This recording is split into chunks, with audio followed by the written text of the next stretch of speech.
Do you ever feel overwhelmed by all the scales you're supposed to practice on the saxophone? I'm going to let you in on a secret. You only need 3 for the vast majority of music you'll ever play. So in this video, I'm going to show you which 3 scales matter most and exactly how to practice them to boost your technique, supercharge your rhythm, and maximize your soloing skills.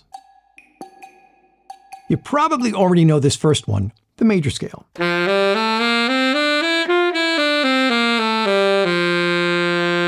Here's the trick though.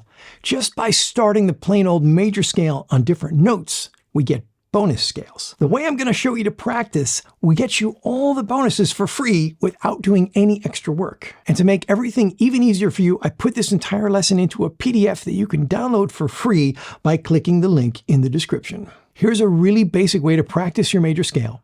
I'm going to demonstrate these in concert F, which is the friendly key of D on alto and G on the tenor.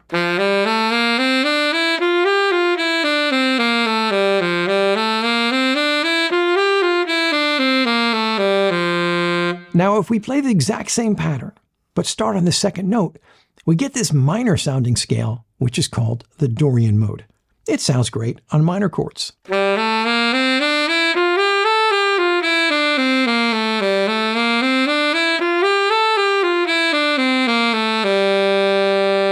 Another bonus scale that is inside the major scale is this one. It starts on the 5th scale degree, and we call it the Mixolydian mode.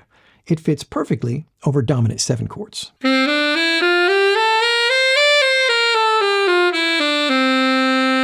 So by practicing this pattern on each note of my major scale, I'm not only boosting my technique and knowledge of the scale, I'm also getting all of the modes under my fingers and in my ears. Here's an even more effective way to practice your major scale. And if you use a metronome, you're also developing your time feel, which is actually even more important than what scales you know. I call this the 5-note scale.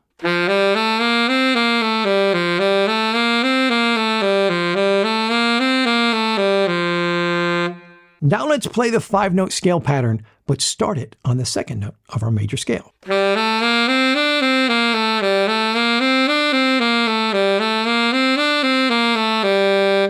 When you do this, make sure you go at a speed where you can play relaxed and accurately with no mistakes. Not only are we getting really good at playing our major scale, but we're mastering all the direction changes that happen constantly in music. Keep going, playing that 5-note pattern, starting on each note of the scale.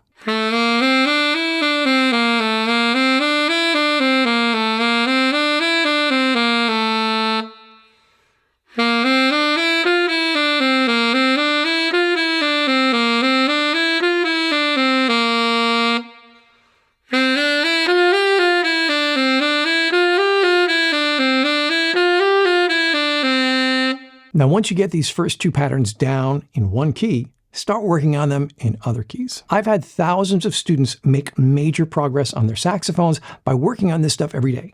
After just a month of daily practice, your technique and rhythm will improve significantly and make everything else you play sound better. But there's another scale you must know, especially if you play any style of popular music, and that's the pentatonic scale. If you remove the 4th and 7th notes of your major scale, you get a major pentatonic scale. It's only got 5 notes, hence the prefix. You can apply the exact same pattern I just showed you to your pentatonic scale, and it would sound like this.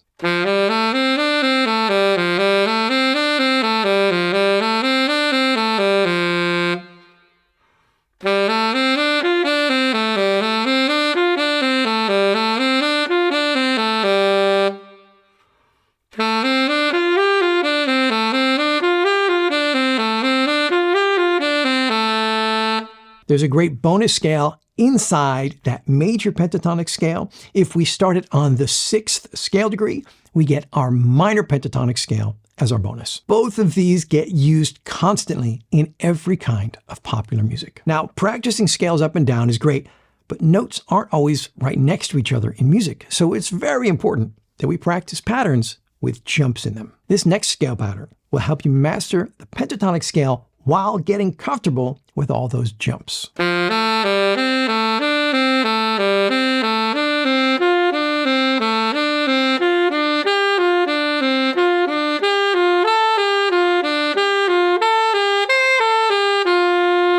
And now the same pattern going down.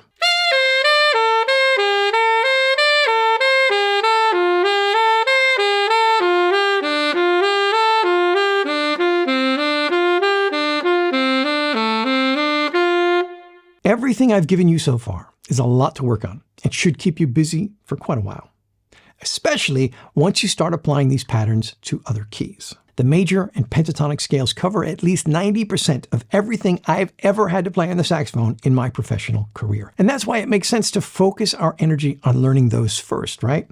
However, players that know how to use this next scale can really set themselves apart from those who don't. I'm talking about the harmonic minor scale. Sounds complicated, but it's not. Starting from our major scale, we need to flatten the 3rd and the 6th scale degrees to turn it into this harmonic minor scale that sounds like this.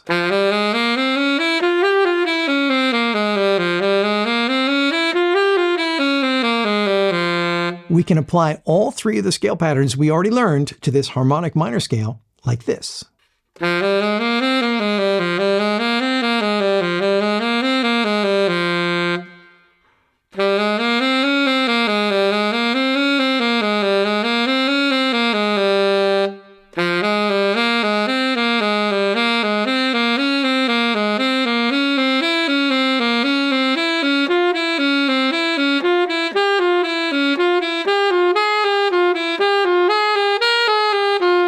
Let's learn one more pattern that sounds great on the harmonic minor scale and any other scale you apply it to.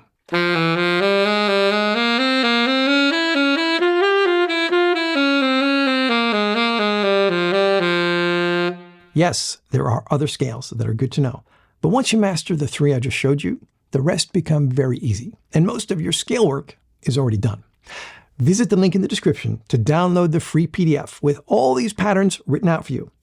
Once you spend some time practicing them, you're going to want to know how it all applies to playing solos. So go watch this video next, where I explain how to practice scales and arpeggios over tunes, so you can start playing solos that nail the chord changes.